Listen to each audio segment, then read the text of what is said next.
कि सुन लो कट्टरपंथी, हम हिंदुस्तानी बबलू खान। मैंने जब राम मंदिर निर्माण की मुहिम चलाई थी तो मैं अकेला था। आज मैं देश में करोड़ों राष्ट्रवादी रामवादी बबलू खान मैंने पैदा कर दिया है। अगर राम मंदिर की तरफ तुमने कभी निगाह भी उठाया, गलत तरीके से अगर निगाह तुमने डाला, तो तुम्हारी आंखें निकाल दिया जाएगा। पहले मुझसे गुजरना होगा, मेरे लाशों से गुजरना होगा, मेरे जैसे करोड़ों बबलू खान के लाशों से गुजरना होगा, तब तुम राम मंदिर की तरफ पहुंच पाओगे। और मैं कह रहा हूं, वहां जहां रामलला विराजमान है, जो 5 तारीख को शिला पूजन हुआ है, वहां राम मंदिर पहले से था, राम मंदिर है और आगे भी राम मंदिर रहेगा इंशाअल्लाह। मंदिर का निर्माण हो, देश का विकास हो, मंदिर का निर्माण हो, देश का विकास हो, मंदिर का निर्माण हो, देश का विकास हो, मंदिर का निर्माण हो।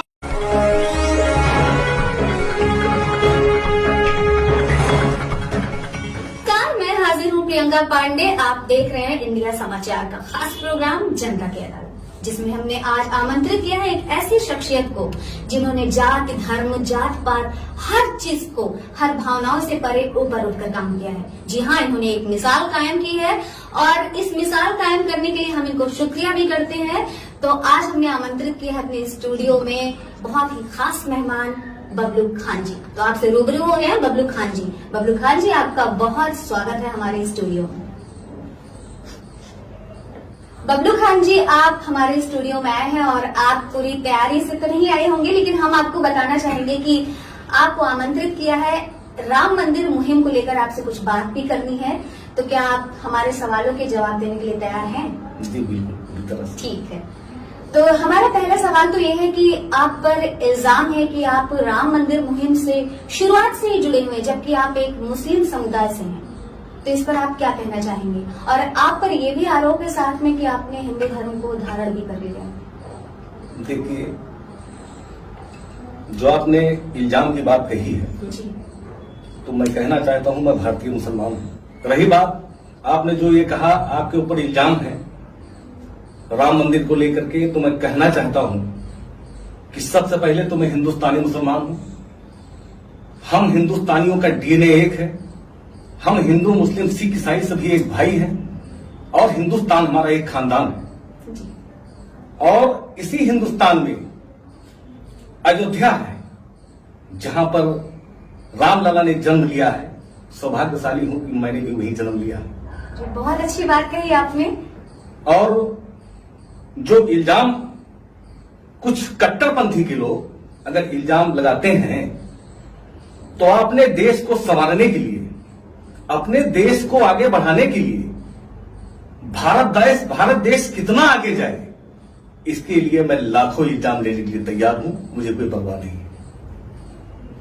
जी, और हमारा सवाल ये भी है कि हमने जैसा कि पूछा कि लोग कहते हैं, खबर भी आई है, कुछ लोगों का मानना भी है कि आपने हिंदू धर्म को अपनाया है।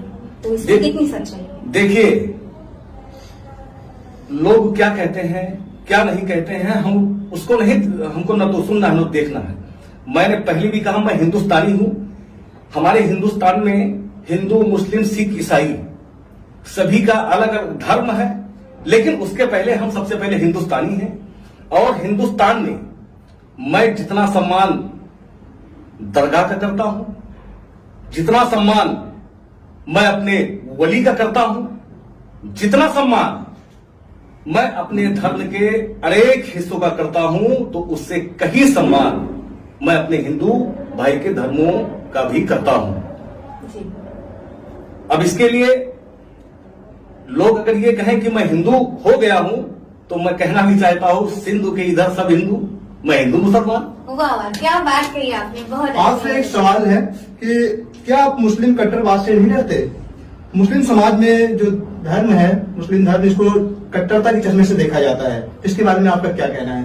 देखिए, कुछ चंद लोग हैं जो हमारे मुल्क से मोहब्बत ना करके और हमारे मुल्क में अमन चैन बिगाड़ने के लिए उनको विदेश से फंड मिलता है। जी, विदेशों से उनके लिए व्यक्तिगत पैसा आता है, तो वही कट्टरपंथियों को छोड़ करके बाकी मुझे किसी से खतरा नहीं है। हम हिंदुस्तानी सब एक हैं। आज मैं बताना चाहता हूं, अभी हाल में ही राम मंदिर निर्माण का मुहिम मैंने कई वर्षों से चलाया। अगर सब के सब कट्टर होते तो हजारों लाखों की संख्या मेरे साथ मुस्लिम समाज, जहां पे रामलला का जो मंदिर के लिए जो पत्थर रखा हुआ है उसमें हमारे साथ हजारों की संख्या में हमारे मुस्लिम, हमारे आलिम मेरे साथ वहां पर काई साफ करने न आते। तकलीफ है तो उनको तकलीफ है जो विदेशों से फंड लेकर के हमारे मुल्क को बर्बाद करना चाहते हैं, पाकिस्तान से मिलकर के हमारे देश को तबाह करना चाहते हैं। तो उनसे तो मुझे भी दिक्कत है और मेरे देश को भी दिक्कत है। मुझे विश्वास है अगर मेरा देश सुरक्षित है तो मैं भी सुरक्षित हूं। ऐसे कट्टरपंथियों से मैं डरने वाला नहीं। और बबलू जी, साथ में मैं ये भी देख रही हूँ कि आपने भगवा धारण किया है, जो कि हिंदू धर्म से बहुत इसका खास रिश्ता है। तो आप इसके बारे में क्या कहना चाहेंगे? देखिए, अजमेर शरीफ में हमारे ख्वाजा गरीब नवाज का ये पसंदीदा कलर है जी, और हर हिंदुस्तानी का ये पसंदीदा कलर है, वो कोई भी जात बिरादरी का हो। भगवा कलर में मिठास है।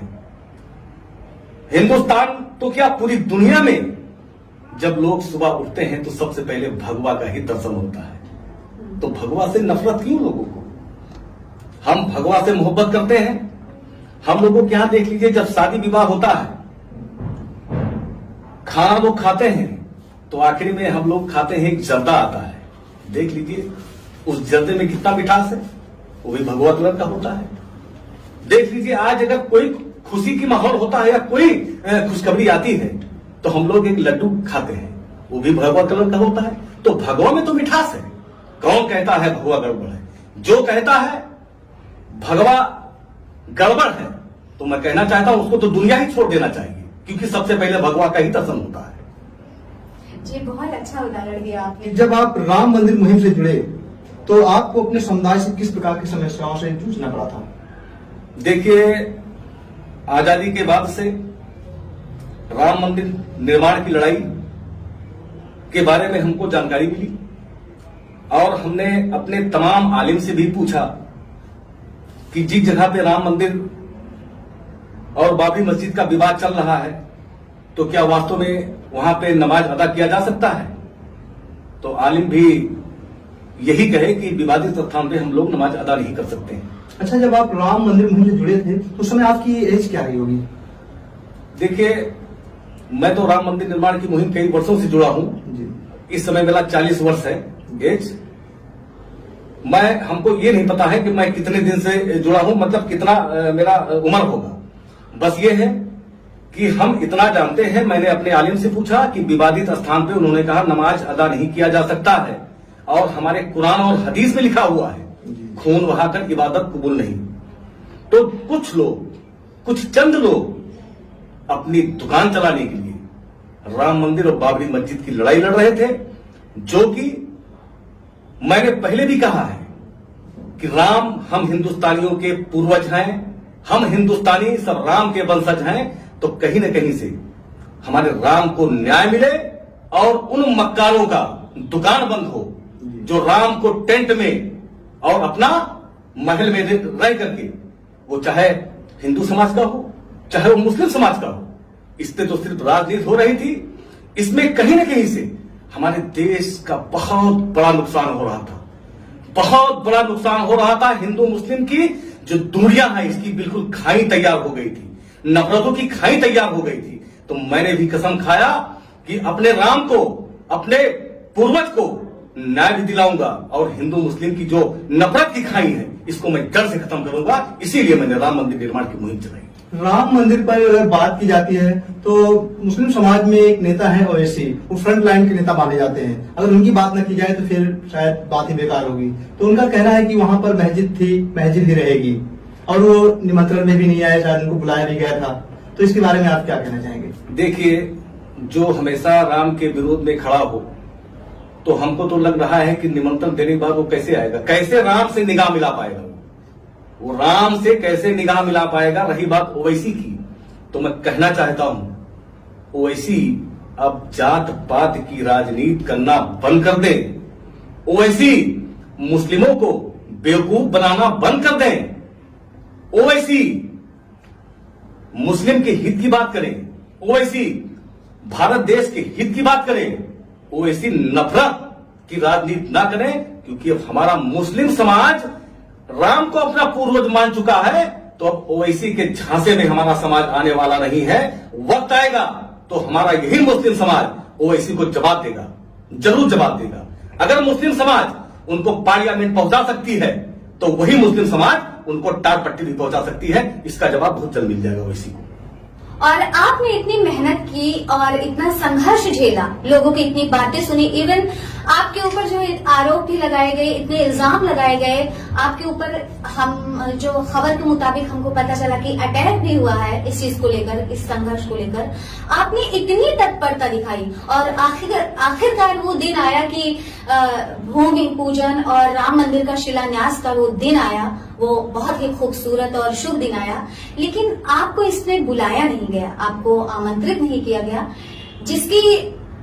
जिसका जो दर्द है वो हम समझ सकते हैं। तो क्या ऐसा है आपको नहीं बुलाया गया? कहीं ऐसा तो नहीं कि ये बात चलकर आपको आगे भी जो आपने इतने संघर्ष के दौर में इतने मेहनत की है, अपने जीवन को उसमें आपने झोंका है, तो ऐसा तो नहीं है कि इस बात का कोई डर है या फिर इसमें कुछ सच्चाई है कि आगे चलकर आपको दरकिनार कर दिया जाए?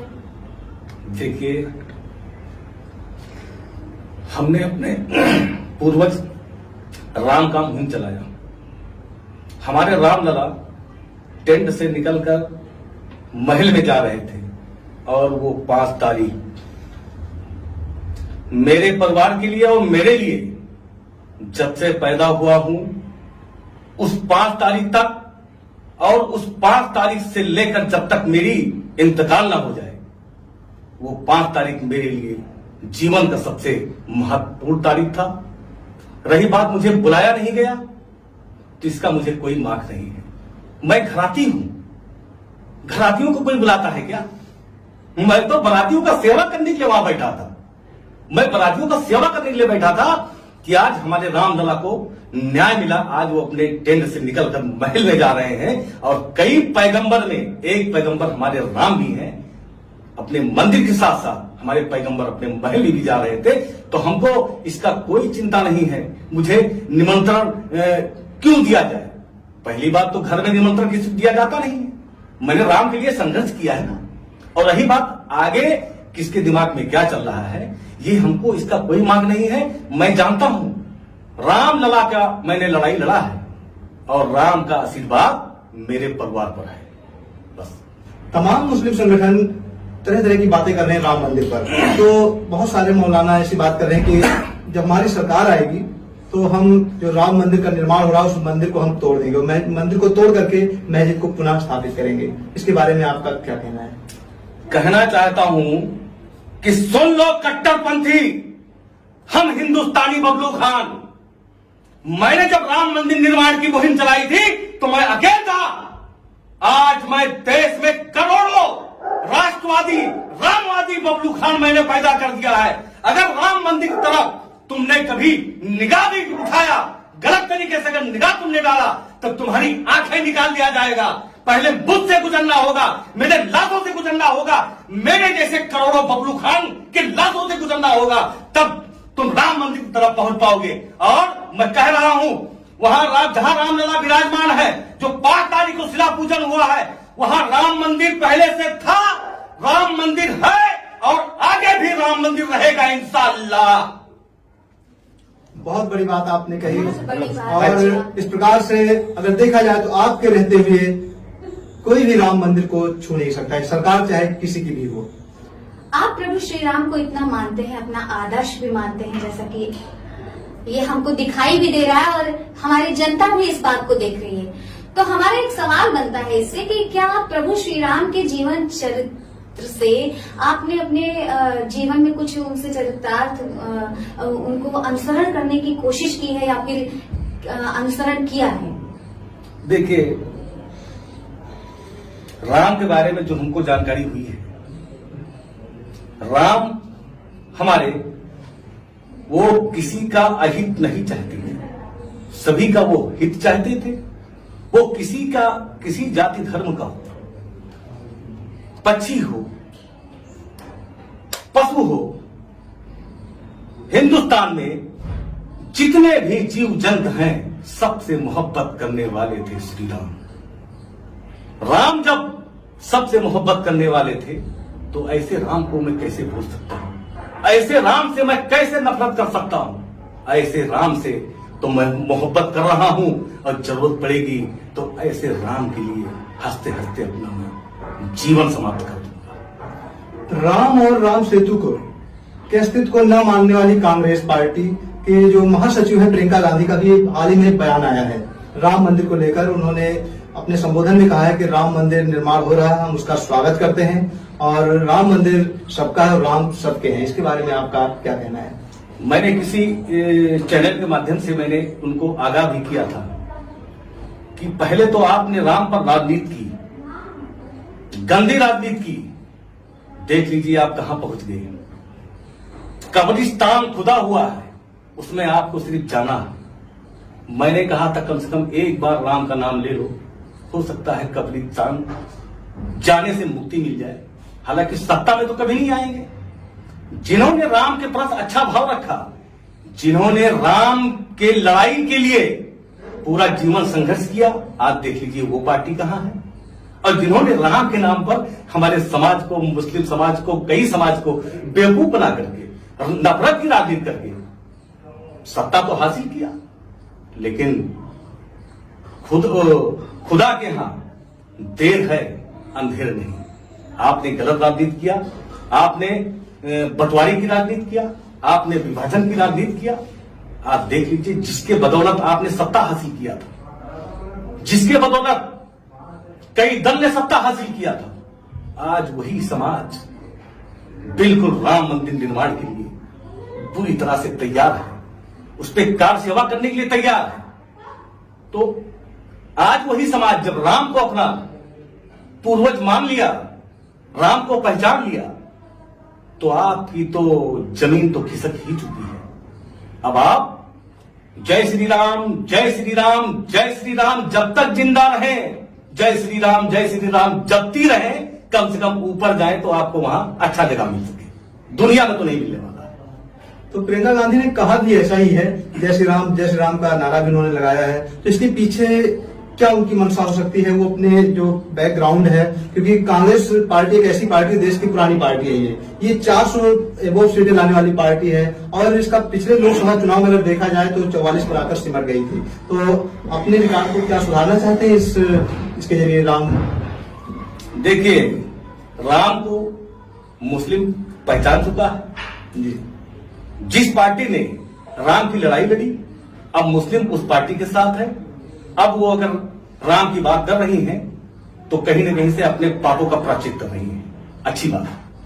और अब सबसे आखिर में सबसे इम्पोर्टेंट सवाल ये है कि आपने जाति, पाति, धर्म इन सब से ऊपर उठकर काम किया है, इन सब चीजों को दरकिनार किया है अपने मन से। तो जैसे लोगों के मन में धारणा होती है कि ये धर्म है, वो धर्म है, तो आपने इन सब चीजों को दरकिनार करते हुए इतनी बड़ी कामयाबी हासिल की है, जाति पात से ऊपर उठकर काम किया है। तो आपको ये इतना महत्वपूर्ण प्रेरणा कहाँ से मिली है? आपके गुरु कौन है इसमें? बहुत अच्छा सवाल आपने किया, बहुत अच्छा लगा। और आज मुझे आपके चैनल के माध्यम से ये बताने का मौका भी मिल रहा है। वास्तव में जिन माता पिता ने मुझे जन्म दिया है, उन्हीं से मुझे ये प्रेरणा मिला है। उन्होंने मुझे सही रास्ते पे चलने के लिए सिखाया है। उन्होंने ही बताया है, न जात न पात, हम सब एक हैं, हम सबका खून एक है और हम सब हिंदुस्तानी हैं। आज हिंदुस्तान में इस मुद्दा को लेकर के मैंने देखा, अयोध्या से एक जब माचिस की तीली जलती थी, चिमकी तो यहां से निकलती थी, लेकिन देश के कोने कोने में ये आग का बहुत बड़ा रूप धारण करता था। जहां पर मुस्लिम समाज जाता है, हमारे हिंदू भाई कम हैं, वो जाकर के हमारे हिंदू समाज को मार दिया करते थे। जहां हिंदू समाज ज्यादा है, हमारे मुस्लिम समाज कम है, वो जाकर के मुस्लिम समाज को मार दिया करते थे। और मैं कहना चाह रहा हूं जिस घर का जवान बेटा इसमें शहीद हुआ हो, दंगे में मार दिया गया हो, उस परिवार पर क्या गुजरती होगी, ये मेरे माता पिता ने समझाया। बचपन में कहा करते थे कि देख लीजिए ये राम जन्मभूमि बाबरी मस्जिद का जो मुद्दा है, हम सब अयोध्यावासी एक हैं, एक ही थाली में हम लोग खाना खाते हैं, लेकिन देश के कोने कोने पे इसको लेकर के दंगा हुआ। उसी दिन मैंने ठाना कि आज मैं अयोध्या में जो हम लोगों में एकता है, जो हम लोगों में प्यार है, जो हम लोगों में मोहब्बत है, ये देश के कोने कोने में इसको पहुंचाने की आवश्यकता है। तब मैंने ठाना और आज देश के कोने कोने पे अयोध्या की आवाज लोगों को मैंने बताया। आज हमारे देश के कोने कोने में देख लीजिए इतना बड़ा फैसला भी आया और शिला पूजन भी हुआ, एक चींटी तक कहीं नहीं मिली। तो कहीं न कहीं से आज हमारे माँ और हमारे पिता जो हमको रास्ता दिखाए थे, उसी रास्ते में मैं चला और आज रिजल्ट भी सामने आ गया। इसके लिए मैं जब तक जिंदा रहूंगा, मैं अपने माता पिता के लिए दुआ तो करूंगा और मैं ये भी दुआ करूंगा कि हर माता पिता की मेरे ही जैसे बच्चे पैदा हों, जन्म लें, जो वास्तव में देश में नफरत खत्म कर सके और देश में खुशहाली ला सके। और साथ में मैं ये भी कहना चाहूंगी कि आप जैसे बच्चे तो पैदा हों, लेकिन आप जैसे माँ बाप भी इस धरती पे हमेशा आए, बार बार आए। और आपके माँ बाप से ये संदेश पूरी जनता को जाता है, जनता की अदालत के माध्यम से जाता है कि हर माँ बाप अपने बच्चे को ऐसे ही संस्कार दें जो जिंदगी में आगे बढ़े और जाति पात से ऊपर उठकर इन भावनाओं की कद्र करें। तो हम आपके माँ बाप को अपने इंडिया समाचार न्यूज चैनल के माध्यम से बहुत बहुत धन्यवाद देना चाहूंगी। हमारे इंडिया समाचार के दर्शकों को आप क्या संदेश देना चाहेंगे? देखिए, आपके इंडिया समाचार के माध्यम से मैं दर्शकों को बताना चाहता हूं, जितना मेरे संघर्ष में हिस्सा, जितना मेरे साथ लोग ने जुड़ करके इस संघर्ष में हिस्सा लिया, तो उससे बढ़ करके आपका सपोर्ट मिला। आपने दुनिया को दिखाया, नहीं तो आज मैं संघर्ष करता और मेरा संघर्ष यहीं कहीं दबा रहता और ये आगे तक न जाता और देश में एकता कायम ना होती। तो मैं कहना चाहता हूं आपके चैनल के माध्यम से और आपके चैनल की तरफ से, आपके इंडिया समाचार की तरफ से मैं सभी देशवासियों को बहुत बहुत बहुत बधाई देना चाहता हूं। बबलू जी, आप हमारे स्टूडियो में आए, इसके लिए बहुत बहुत धन्यवाद। और आपने हम सबके सवालों का इतने बारीकी से और इतनी तहजीब से जवाब दिया, इसके लिए भी हम धन्यवाद कहना चाहेंगे। और आप अपने प्रयासों में हमेशा कामयाब हों और अपनी मंजिल तक जरूर पहुंचे। और हमारे इंडिया समाचार की टीम की तरफ से बहुत बहुत धन्यवाद।